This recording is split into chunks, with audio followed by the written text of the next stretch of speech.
All right, today we're diving into a pretty provocative idea, one that really pushes back against our whole modern culture of comfort. We're going to explore why this relentless chase for an easy life might actually be the single biggest threat to reaching our true potential. And this quote right here is the heart of it all. Just let that sink in for a moment. Comfort as a neurotoxin. I mean, that's a radical way to think about it, right?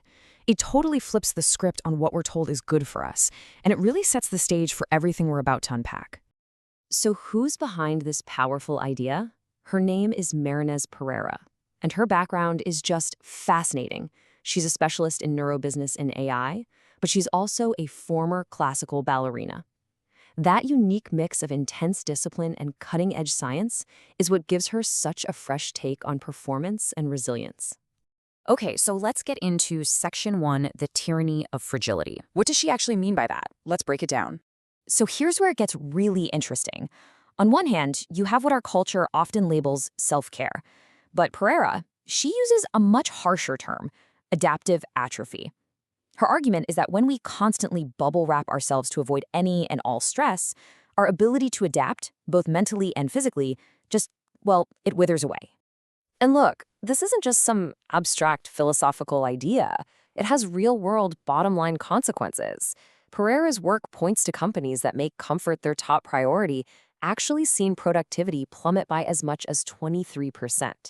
See, without what's called eustress, that's the good kind of stress, the kind that challenges you, our brains literally just shift down into a low-energy coasting mode. All right, on to Section 2, the stage as a laboratory. So if we want to fight this atrophy, where do we look for answers? Well, Pereira takes us somewhere you might not expect, the world of classical ballet. Yeah, I know what you're thinking. But for just a minute, let's forget about the graceful movements and the beautiful music. Pereira asks us to look at ballet as a kind of high-stakes laboratory. It's a system designed from the ground up to train the human mind and body to achieve peak performance under absolutely insane amounts of pressure. It's basically a perfect case study in resilience. And this quote really gets to the core of it all. The idea is that your mind and your body are completely linked. You can't have this brilliant, sharp mind if it's housed in a body that's weak or neglected. The mind has to learn to dominate our biology through rigorous, consistent training. They're not two separate things. They're one system. Okay, Section 3 is where we get practical. The dancer's techniques. So how do they actually do it? Let's dig into some specific techniques that we can apply directly to business, leadership, you name it. So, the first big concept here is a plumb. It's a French term that literally means to the plumb line, like a builder uses to find a perfect vertical. In ballet, it's that incredible ability a dancer has to stay perfectly centered and stable, even when they're in the middle of some chaotic, high-speed movement. It's all about finding control within the chaos. So, how does that translate to the business world? Well, a plumb is like strategic integrity. Think of a leader who stays completely calm and focused while the market is going haywire. It's about having that solid, unshakable core before you decide to make a big, risky move.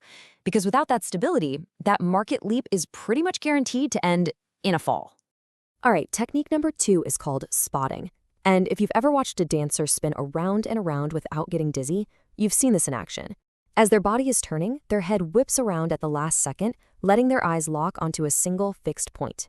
It's a brilliant trick that keeps them from getting completely disoriented. And in a leadership context, spotting is all about discipline. It's the ability to keep your focus anchored on the things that truly matter, your key metrics, your North Star, especially when your company is in the middle of insane growth or chaotic change. It's what keeps a CEO and the whole organization from just spinning out of control. Okay, but what about in the heat of the moment, when you feel that stress hitting you? Pereira offers this simple but incredibly effective mental command. I will succeed, breathe. It's a 3-step process. First, just acknowledge the physical signs. Your heart is racing, palms are sweaty, got it. Step 2, and this is crucial, you reinterpret those signals. This isn't panic. This is your body getting fired up, ready for action.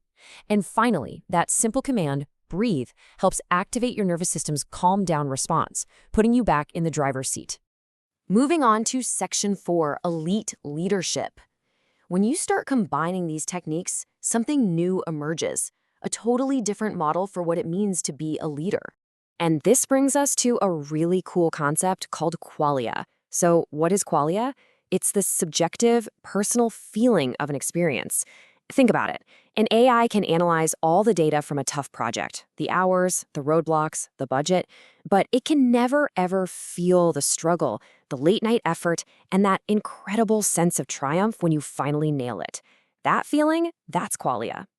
And this, right here, is what separates a boss from a real leader. A true leader gets the qualia of their team. They don't just stare at metrics on a spreadsheet. They understand the human experience, the sweat and the struggle behind those numbers. They lead people, not data, and they aren't afraid to get in there and, as she says, dance with discomfort. Which brings us to our final section. Section 5. Your choice. Glass or steel? This really frames the whole argument as a fundamental choice that every single one of us has to make. So the choice really boils down to one of two mental designs. On one side, you have glass. This is the mindset that believes success is something you're owed, something you have a right to. And the moment it gets hit with any real pressure, it just cracks. On the other side, you have steel. This mindset has been forged in the fire of challenge. It doesn't just withstand impact, it actually uses it to become stronger, to reaffirm its own structure. And this is maybe the most important takeaway of all.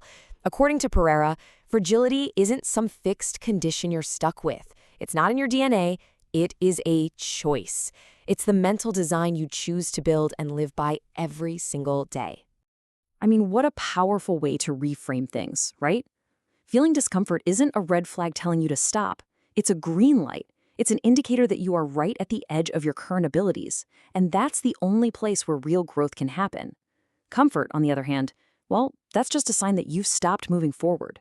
It's stagnation. And that wraps up our deep dive into the tyranny of fragility, based on the really thought-provoking work of Marynes Pereira. Her ideas really challenge us to rethink our entire relationship with hard work and stress. So I want to leave you with this one last question to chew on. When you really think about how you approach challenges, how you deal with discomfort, which material are you choosing day in and day out to build your mind from? Is it glass or is it steel?